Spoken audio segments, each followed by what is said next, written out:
ओम शांति। 6 मार्च 2025 के ईश्वरीय महावाक्य। पहले सुनते हैं आज की मुरली से होमवर्क। बाबा ने कहा, जैसे तुम आत्माओं को यह शरीर रूपी सिंहासन मिला है, ऐसे बाप भी इस दादा के सिंहासन पर विराजमान हैं। उन्हें अपना सिंहासन नहीं, अपने ऊपर आपे ही रहम करना है। अपनी दृष्टि बहुत अच्छी पवित्र रखनी है। ईश्वर ने मनुष्य से देवता बनाने के लिए एडॉप्ट किया है, इसलिए पतित बनने का कभी ख्याल भी ना आए। संपूर्ण कर्मातीत अवस्था को प्राप्त करने के लिए सदा उपराम रहने का अभ्यास करना है। इस दुनिया में सब कुछ देखते हुए भी नहीं देखना है। और अब सुनते हैं महावाक्यों को विस्तार से। मुरली का सार। मीठे बच्चे, जैसे तुम आत्माओं को यह शरीर रूपी सिंहासन मिला है, ऐसे बाप भी इस दादा के सिंहासन पर विराजमान हैं। उन्हें अपना सिंहासन नहीं। प्रश्न, जिन बच्चों को ईश्वरीय संतान की स्मृति रहती है, उनकी निशानी क्या होगी? उत्तर, उनका सच्चा लव एक बाप से होगा। ईश्वरीय संतान कभी भी लड़ेंगे झगड़ेंगे नहीं। उनकी कुदृष्टि कभी नहीं हो सकती। जब ब्रह्मा कुमार कुमारी अर्थात बहन भाई बने तो गंदी दृष्टि जा नहीं सकती। गीत। छोड़ भी दे आकाश सिंहासन। ओम शांति। अब बच्चे जानते हैं बाबा ने आकाश सिंहासन छोड़कर अब दादा के तन को अपना सिंहासन बनाया है। वह छोड़कर यहाँ आकर बैठे हैं। यह आकाश तत्व तो है जीव आत्माओं का सिंहासन। आत्माओं का सिंहासन है वह महतत्व, जहाँ तुम आत्माएं बिगर शरीर रहती थी। जैसे आकाश में सितारे खड़े हैं ना, वैसे तुम आत्माएं भी बहुत छोटी छोटी वहाँ रहती हो। आत्मा को दिव्य दृष्टि बिगर देखा नहीं जा सकता। तुम बच्चों को अभी यह ज्ञान है, जैसे स्टार कितना छोटा है, वैसे आत्माएं भी बिंदी मिसल हैं। अब बाप ने सिंहासन तो छोड़ दिया है। बाप कहते हैं, तुम आत्माएं भी सिंहासन छोड़कर यहाँ इस शरीर को अपना सिंहासन बनाती हो। मुझे भी जरूर शरीर चाहिए। मुझे बुलाते ही हैं पुरानी दुनिया में। गीत है ना, दूर देश का रहने वाला। तुम आत्माएं जहाँ रहती हो, वह है तुम आत्माओं और बाबा का देश। फिर तुम स्वर्ग में जाते हो, जिसकी बाबा स्थापना कराते हैं। बाप खुद उस स्वर्ग में नहीं आते, खुद तो वाणी से परे वानप्रस्थ में जाकर रहते हैं। स्वर्ग में उनकी दरकार नहीं, वह तो दुख सुख से न्यारे है ना। तुम तो सुख में आते हो तो दुख में भी आते हो। अभी तुम जानते हो, हम ब्रह्मा कुमार कुमारियां बहन भाई हैं। एक दो में कुदृष्टि का ख्याल भी नहीं आना चाहिए। यहाँ तो तुम बाप के सम्मुख बैठे हो, आपस में बहन भाई हो। पवित्र रहने की युक्ति देखो कैसी है। ये बातें कोई शास्त्रों में नहीं है। सभी का बाबा एक है तो सभी बच्चे हो गए ना। बच्चों को आपस में लड़ना झगड़ना नहीं चाहिए। इस समय तुम जानते हो, हम ईश्वरीय संतान हैं। पहले आसुरी संतान थे, फिर अब संगम पर ईश्वरीय संतान बने हैं। फिर सतयुग में दैवी संतान होंगे। यह चक्र का बच्चों को मालूम पड़ा है। तुम ब्रह्मा कुमार कुमारियां हो, फिर कभी कुदृष्टि जाएगी नहीं। सतयुग में कुदृष्टि होती नहीं। कुदृष्टि रावण राज्य में होती है। तुम बच्चों को सिवाय एक बाप के और कोई की याद नहीं रहनी चाहिए। सबसे जास्ती एक बाप से लव हो जाए। मेरा तो एक शिव बाबा, दूसरा ना कोई। बाप कहते हैं, बच्चे अभी तुमको शिवालय में चलना है। शिव बाबा स्वर्ग की स्थापना कर रही हैं। आधा कल्प रावण राज्य चला है, जिससे दुर्गति को पाया है। रावण क्या है, उसको क्यों जलाते हैं, ये भी कोई नहीं जानते। शिव बाबा को भी नहीं जानते। जैसे देवियों को सजा करके पूजा करके डुबोते हैं, शिव बाबा का भी मिट्टी का लिंग बनाए पूजा आदि कर फिर मिट्टी मिट्टी में मिला देते हैं। वैसे रावण को भी बनाकर फिर जला देते हैं। समझते कुछ भी नहीं, कहते भी हैं अभी रावण राज्य है, राम राज्य स्थापन होना है। गांधी भी राम राज्य चाहते थे, तो इसका मतलब रावण राज्य है ना। जो बच्चे इस रावण राज्य में काम चिता पर बैठ जल गए थे, बाप आकर फिर से उन पर ज्ञान वर्षा करते हैं, सबका कल्याण करते हैं। जैसे सूखी जमीन पर बरसात पड़ने से घास निकल आता है ना, तुम्हारे पर भी ज्ञान की वर्षा ना होने से कितने कंगाल बन गए थे। अभी फिर ज्ञान वर्षा होती है, जिससे तुम विश्व के मालिक बन जाएंगे। बल तुम बच्चे गृहस्थ व्यवहार में रहते हो, परंतु अंदर में बहुत खुशी रहनी चाहिए। जैसे कोई गरीब के बच्चे पढ़ते हैं तो पढ़ाई से बैरिस्टर आदि बन जाते हैं। वो भी बड़ों बड़ों के साथ बैठते हैं, खाते पीते हैं। भीलने की बात भी शास्त्रों में है ना। तुम बच्चे जानते हो, जिन्होंने सबसे जास्ती भक्ति की है वही सबसे जास्ती ज्ञान आकर लेंगे। सबसे जास्ती शुरू से लेकर हमने भक्ति की है, फिर हमको ही बाबा स्वर्ग में पहले पहले भेज देते हैं। यह है ज्ञान युक्त यथार्थ बात। बरोबर हम ही सो पूज्य थे, फिर सो पुजारी बनते हैं, नीचे उतरते जाते हैं। बच्चों को सारा ज्ञान समझाया जाता है। इस समय ये सारी दुनिया नास्तिक है, बाप को नहीं जानते, नेति नेति कह देते हैं। आगे चलकर यह सन्यासी आदि सब आकर आस्तिक जरूर बनेंगे।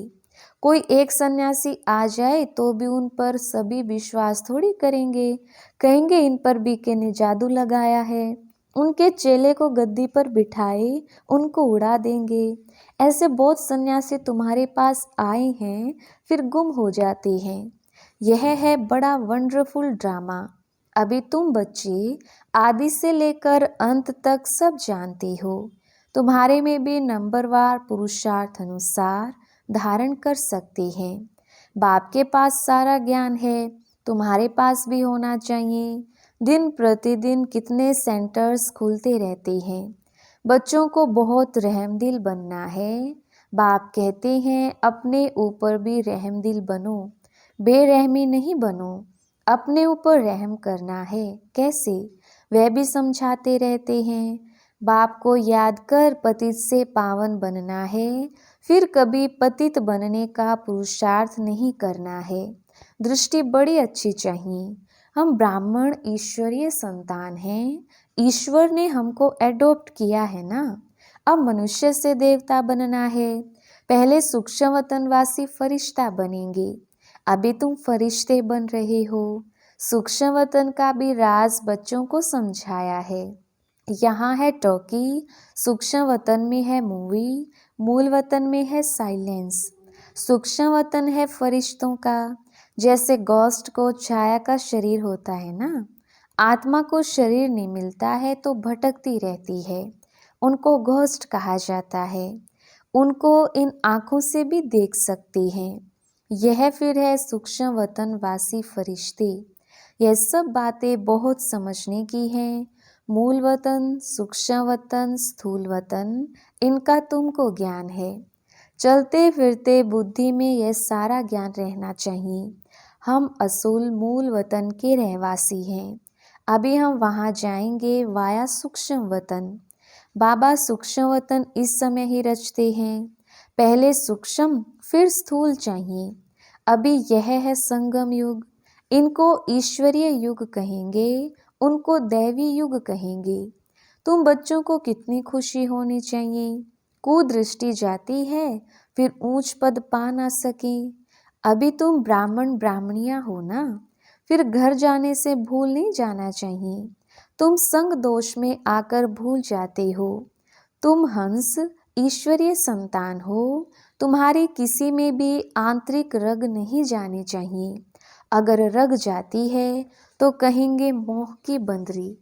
तुम्हारा धंधा ही है सबको पावन बनाना। तुम हो विश्व को स्वर्ग बनाने वाले। कहाँ वह रावण की आसुरी संतान, कहाँ तुम ईश्वरीय संतान। तुम बच्चों को अपनी अवस्था एकरस बनाने के लिए सब कुछ देखते हुए जैसे कि देखते ही नहीं हैं, यह अभ्यास करना है। इसमें बुद्धि को एकरस रखना हिम्मत की बात है। परफेक्ट होने में मेहनत लगती है, संपूर्ण बनने में टाइम चाहिए। जब कर्मातीत अवस्था हो तब वह दृष्टि बैठे, तब तक कुछ ना कुछ खींच होती रहेगी। इसमें बिल्कुल उपराम होना पड़ता है, लाइन क्लियर चाहिए। देखते हुए जैसे तुम देखते ही नहीं हो, ऐसा अभ्यास जिसको होगा वही ऊंच पद पाएंगे। अभी वह अवस्था थोड़ी है। सन्यासी तो इन बातों को समझते भी नहीं हैं। यहाँ तो बड़ी मेहनत लगती है। तुम जानते हो, हम भी इस पुरानी दुनिया का सन्यास कर बैठे हैं। बस हमको तो अब स्वीट साइलेंस होम में जाना है, और कोई की बुद्धि में नहीं है जितना तुम्हारी बुद्धि में है। तुम ही जानते हो अब वापिस जाना है। शिव भगवानुवाच भी है, वह पतित पावन लिबरेटर गाइड है। कृष्ण कोई गाइड नहीं। इस समय तुम ही सबको रास्ता बताना सीखते हो, इसलिए तुम्हारा नाम पांडव रखा है। तुम पांडवों की सेना है। अभी तुम देही अभिमानी बने हो। जानते हो अब वापिस जाना है, यह पुराना शरीर छोड़ना है। सर्प का मिसाल, भ्रमरी का मिसाल, ये सब तुम्हारे लिए इस समय के हैं। तुम अभी प्रैक्टिकल में हो, वह तो ये धंधा कर ना सकें। तुम जानते हो यह कब्रिस्तान है, अब फिर परिस्तान बनना है। तुम्हारे लिए सब दिन लक्की हैं, तुम बच्चे सदैव लक्की हो। गुरुवार के दिन बच्चों को स्कूल में बिठाते हैं, यह रस्म चली आती है। तुमको अभी वृक्षपति पढ़ाते हैं, यह बृहस्पति की दशा तुम्हारी जन्म जन्मांतर चलती है। यह है बेहद की दशा। भक्ति मार्ग में हद की दशाएं चलती हैं, अभी है बेहद की दशा। तो पूरी रीति मेहनत करनी चाहिए। लक्ष्मी नारायण कोई एक तो नहीं है ना, उन्हों की तो डिनाइस्टी होगी ना, जरूर बहुत राज्य करते होंगे। लक्ष्मी नारायण की सूर्यवंशी डिनाइस्टी का राज्य चला है, यह बातें भी तुम्हारी बुद्धि में है। तुम बच्चों को यह भी साक्षात्कार हुआ है कि कैसे राज तिलक देते हैं। सूर्यवंशी फिर चंद्रवंशी को कैसे राज्य देते हैं। माँ बाप बच्चे का पांव धोकर राज तिलक देते हैं, राज्य भाग्य देते हैं। यह साक्षात्कार आदि सब ड्रामा में नोंद है। इसमें तुम बच्चों को मूंझने की दरकार नहीं है। तुम बाप को याद करो, स्वदर्शन चक्रधारी बनो और दूसरों को भी बनाओ। तुम हो ब्रह्मा मुख वंशावली, स्वदर्शन चक्रधारी सच्चे ब्राह्मण। शास्त्रों में स्वदर्शन चक्र से कितनी हिंसाएं दिखाई हैं।